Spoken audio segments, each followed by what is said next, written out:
BA भाग first में सामाजिक मानवशास्त्र पुस्तक में हम नातेदारी का अध्ययन कर रहे थे। आज हम नातेदारी का समाज में क्या महत्व है, इस पर विस्तृत रूप से चर्चा करेंगे। देखिए, नातेदारी के सिद्धांतों को समझने के लिए एक व्यक्ति समाज के अन्य पहलुओं को समझने में भी सक्षम हो जाता है। सरलवादी समाजों में नातेदारी एक वास्तविक संस्था है। फर्थ की मान्यता है कि नातेदारी एक ऐसी छड़ है जिस पर एक व्यक्ति जीवन भर निर्भर रहता है। यह अगणित स्थितियों में उसके व्यवहार को नियंत्रित करती है। नातेदारी का अध्ययन न केवल रोचक ही है अपितु उपयोगी भी है।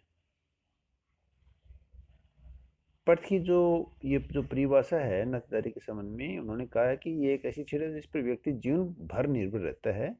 ये अत्यंत ही व्यवहारिक है। और आगे पर्थ लिखते हैं कि ये व्यवहार को नियंत्रित करती है। इस मायने में नातेदारी बहुत ही महत्वपूर्ण है। अब नातेदारी के महत्व की बात करें तो देखिए, विवाह का निर्धारण नातेदारी के द्वारा होता है। नातेदारी यह तय करती है कि एक व्यक्ति के विवाह का क्षेत्र क्या होगा, किस प्रकार का विवाह निषिद्ध है, किसे मान्यता दी जाए और किसे अधिमान्यता। अधिमान्यता का तात्पर्य होता है प्रेफरेंस। दूसरे शब्दों में अंतःविवाह, बहिर्विवाह, सलिंग सहोदर, विलिंग सहोदर आदि का निर्धारण नातेदारी के आधार पर ही होता है। अतः विवाह का निर्धारण नातेदारी से ही तय होता है। नातेदारी विवाह का निर्धारण करती है, साथ साथ परिवार का निर्धारण भी करती है। परिवार में रक्त एवं विवाह संबंध पर आधारित सदस्य पाए जाते हैं। दोनों ही प्रकार के सदस्यों को हम नातेदार कहते हैं। परिवार का विस्तार नातेदारी का विस्तार ही है। परिवार के एक प्रकार विभिन्न नातेदारों की भूमिका में पाए जाने वाले भेदों को प्रकट करते हैं। यदि हम उदाहरण से इसको समझे, देखिए, मातृसत्तात्मक परिवार में भाई की भूमिका अपनी बहन के परिवार में महत्वपूर्ण है। वही परिवार का संचालन करता है और वही सब प्रकार की आर्थिक क्रियाओं का केंद्र भी होता है। परिवार की शक्ति एवं सत्ता उसके हाथ में होती है, भाई के हाथ में होती है। पति ऐसे परिवारों में महत्वपूर्ण भूमिका अदा नहीं करता है। इसके विपरीत पितृसत्तात्मक परिवारों में बहन के परिवार में भाई की भूमिका नगण्य होती है।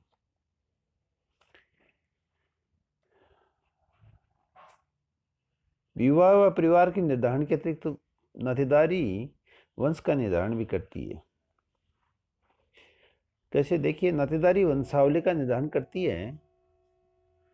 वंशावली की लंबाई प्रतिष्ठा का मापदंड होती है। परिवार, वंश, गोत्र, मातृदल एवं अर्धांश नातेदारी के विशिष्ट रूप हैं। भूतकाल के वंश संबंधियों का ज्ञान प्राप्त कर व्यक्ति महसूस करता है कि वह इतिहास विहीन नहीं है, वरन उसकी भी जड़ें होती हैं। पूछते हैं ना, उसका खानदान कैसा है, तो खानदानी वंश का निर्धारण किसके आधार पर होता है? नातेदारी के आधार पर। क्योंकि उसके वंशज कैसे रहे, उसके रिश्तेदार कैसे थे प्राचीन काल में, ये सब वंश का निर्धारण ये नातेदारी के आधार पर होता है। इस प्रकार से परिवार, विवाह और वंश का निर्धारण नातेदारी के आधार पर होता है। इसके अतिरिक्त उत्तराधिकारी और पदाधिकार का निर्धारण भी नातेदारी के द्वारा होता है। नातेदारी व्यवस्था में वंश परंपरा के अनुसार परिवार के संबंधियों में उत्तराधिकार के क्रम का निर्धारण होता है। नातेदारी व्यवस्था यह निर्धारित करती है कि एक व्यक्ति की संपत्ति तथा पद उसकी मृत्यु के बाद किसको हस्तांतरित होगा। भिन्न भिन्न समाजों में उत्तराधिकारी एवं पदाधिकार के निर्धारण के नियम भिन्न भिन्न होते हैं। पितृवंशीय समाजों में पिता से पुत्र को संपत्ति तथा उत्तराधिकार हस्तांतरित होते हैं, जबकि मातृवंशीय जो समाज होते हैं उसमें माता से पुत्री को अधिकार प्राप्त होते हैं। जब संपत्ति व सत्ता मामा से भांजे को स्थानांतरित होती है तो वह समाज मातुल्य कहलाता है। यानी कि उत्तराधिकार व पदाधिकार का निर्धारण नातेदारी करती है कि संपत्ति है वो पुत्र को मिलेगी या पुत्री को मिलेगी। यदि पितृवंशी समाज है तो पुत्र को मिलेगी संपत्ति, उत्तराधिकारी भी पुत्र होगा। और यदि मातृवंशी समाज है तो पुत्री को मिलेगी संपत्ति और उत्तराधिकारी भी पुत्री होगी। इस प्रकार नातेदारी ही समाज में उत्तराधिकार और पदाधिकार का निर्धारण करती है। इसके अतिरिक्त नातेदारी सामाजिक उत्तराधिकार व पदाधिकार के निर्धारण के अतिरिक्त नातेदारी सामाजिक संबंधों को निश्चित व नियंत्रित करती है। देखिए किस प्रकार से सामाजिक संबंधों को निश्चित व नियंत्रित करती है। नातेदारी व्यवस्था का महत्व सामाजिक संबंधों के निर्धारण में ही नहीं है बल्कि उन्हें नियंत्रण व निश्चित करने में भी होता है। उदाहरण के रूप में इसको समझ सकते हैं। कुछ समाजों में सास ससुर और दामाद के बीच संबंधों पर नियंत्रण को लिया जा सकता है। न्यूगिनी की जो बुकाऊ जनजाति में सास ससुर और दामाद न तो एक दूसरे को देखते हैं और न एक दूसरे को छूते हैं और न ही एक दूसरे का नाम लेते हैं। इन निषेधों को ऊपरी तौर पर देखने से लगता है कि इन निषेधों का पालन करने वालों का पारस्परिक संबंध बहुत ही तनाव या संघर्षपूर्ण होगा, परंतु वास्तव में ऐसा नहीं है। कुछ जनजाति के लोग तो यह स्वीकार करते हैं कि उनमें इस प्रकार के निषेध केवल परस्पर सम्मान प्रदर्शन हेतु होता है। सम्मान देते हैं एक दूसरे को लिए, इसलिए ये ऐसा प्रदर्शन करते हैं। इसलिए सामाजिक संबंध किस प्रकार के होंगे? सास के साथ दामाद का संबंध कैसा होगा, बहू का ज्येष्ठ के साथ संबंध क्या होगा, जीजा साली का संबंध क्या होगा, ये सब नातेदारी के द्वारा निश्चित होता है और उसी के द्वारा नियंत्रित किया जाता है। इस प्रकार नातेदारी व्यवस्था में संबंधों का निर्धारण स्पष्ट हो जाता है। नातेदारी व्यवस्था अपने नियमों के आधार पर एक व्यक्ति का दूसरे व्यक्ति के प्रति व्यवहार का निर्धारण करती है, जो मानव शास्त्र का निर्धारण करती है, जिसके आधार पर वह अपने नाते रिश्तेदारों के मध्य रहता है, व्यवहार करता है और अपने अस्तित्व को महत्व को बनाए रखता है। इसके अतिरिक्त नातेदारी का अगला आता है सामाजिक दायित्वों का निर्वाह। आदिम समाजों में नातेदारी व्यक्ति के सामाजिक कर्तव्यों को परिभाषित करती है तथा उन्हें पूरा करने के लिए सामाजिक नियंत्रण की व्यवस्था करती है। विभिन्न सामाजिक उत्तरदायित्व वरीयता के अनुसार नातेदारी तय करती है। किसी व्यक्ति की मृत्यु हो जाने पर उसकी विधवा पत्नी अथवा संतानों की सुरक्षा का उत्तरदायित्व नातेदारी द्वारा निर्धारित होता है। इस संबंध में लोवी लिखते हैं कि एक रिश्तेदार दूसरे रिश्तेदार को बिना फल की आशा किए हुए निःशुल्क सेवाएं देता है, जबकि उन्हीं सेवाओं के लिए हमें बाह्य व्यक्ति को उसकी कीमत चुकानी होती है। रिश्तेदार एक नैसर्गिक परामर्शदाता होता है। वह कठिन परिस्थितियों में एक सहायक एवं युद्ध एवं शिकार की अवस्था में एक साथी होता है।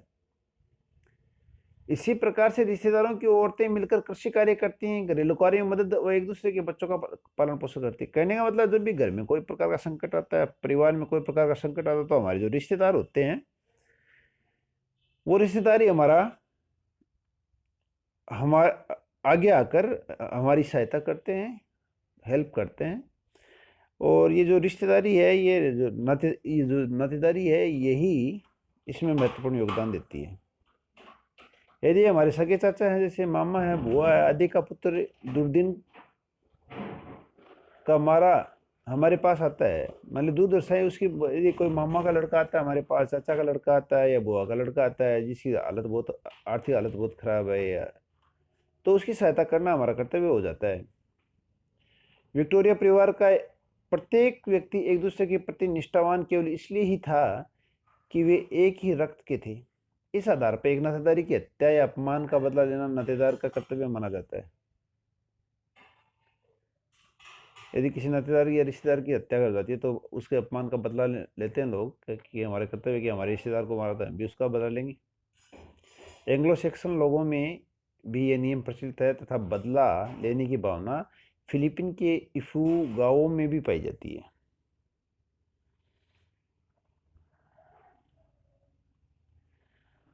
वर्तमान औद्योगिक और नौकरशाही के युग में एक व्यक्ति का मूल्यांकन नातेदारी के आधार पर न होकर योग्यता के आधार पर होता है। एक व्यक्ति से अपेक्षा की जाती है कि वह अपने पद या राष्ट्र के प्रति निष्ठावान रहे, किंतु नातेदारी दुराग्रही है और विकासशील राष्ट्रों में तो नौकरशाही का तर्क नातेदारी की निष्ठाओं से हार जाता है। एक उच्च अधिकारी अपने से नीचे के अधिकारियों के चयन के समय योग्यता के स्थान पर संबंधों की निकटता को महत्व देता है। यह हमारे लिए भाई भतीजावाद है, लेकिन उसके लिए एक नैतिक कर्तव्य है। वर्तमान गतिशील समाज में नातेदारों के संबंधों का विस्तार पिता पुत्र संबंधों से आगे है। वर्तमान गतिशील समाज में नातेदारों के संबंधों का विस्तार पिता पुत्र के संबंधों से आगे है।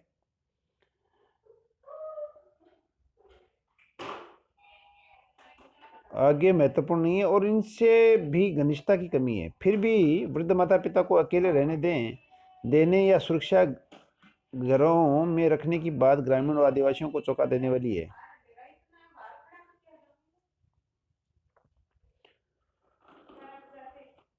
नातेदारी का अगला महत्व है मानसिक संतोष। नातेदारी के मनोभाव एक व्यक्ति को मानसिक संतुष्टि प्रदान करते हैं। हमारे औद्योगिक सभ्यता की मांगे हमें अवैयक्तिक नौकरशाही वाली और विवेकपूर्ण सामाजिक संरचना की ओर अग्रसर करती है, जिनमें नातेदारी के मनोभाव तर्कसंगत प्रतीत नहीं होते। फिर भी मनुष्य नातेदारी के बंधनों से मुक्त नहीं हो पाया है। एक व्यक्ति अपने पूर्वजों के चित्र घर में टांगता है, एल्बमों का संग्रह करता है, संभवतः है इसके पीछे सैकड़ों वर्षों के नातेदार केंद्रित अनुभवों की खुमारी है। मानवता का इतिहास इस बात का द्योतक है कि एक लंबी अवधि तक मानव जाति नातेदारी पर आधारित समूह में रही है। व्यक्ति का स्वास्थ्य, सुरक्षा, जीवन सब कुछ नातेदारों के हाथ में है। तो नातेदारों के बीच में मनुष्य आनंद का अनुभव करता है। जब हम आर्थिक हितों की बात करते हैं तो आर्थिक हितों की सुरक्षा नातेदारी के द्वारा होती है। देखिए कैसे मर्डोक लिखते हैं, इस संबंध में मर्डोक लिखते हैं कि नातेदारी समूह एक व्यक्ति नहीं वरन द्वितीय रक्षा पंक्ति का प्रतिनिधित्व करते हैं। जब एक व्यक्ति संकट अथवा कठिनाई में होता है अथवा जब उसे किसी आर्थिक कार्य को या सांस्कृतिक दायित्वों को पूरा करना होता है, संपेक्ष में जब उसे परिवार के बाहर सहायता की आवश्यकता हो, तब वह अपने विस्तृत नातेदारी समूह की ओर सहायता के लिए निहार सकता है। अतः समुदाय अथवा संपूर्ण जाति में अन्य सदस्यों की अपेक्षा नातेदारों का उसे सहायता देने का दायित्व सर्वाधिक है। इसके अलावा नातेदारी का अगला महत्व सामाजिकरण तथा अनुकूलता में नातेदारी सहायक है।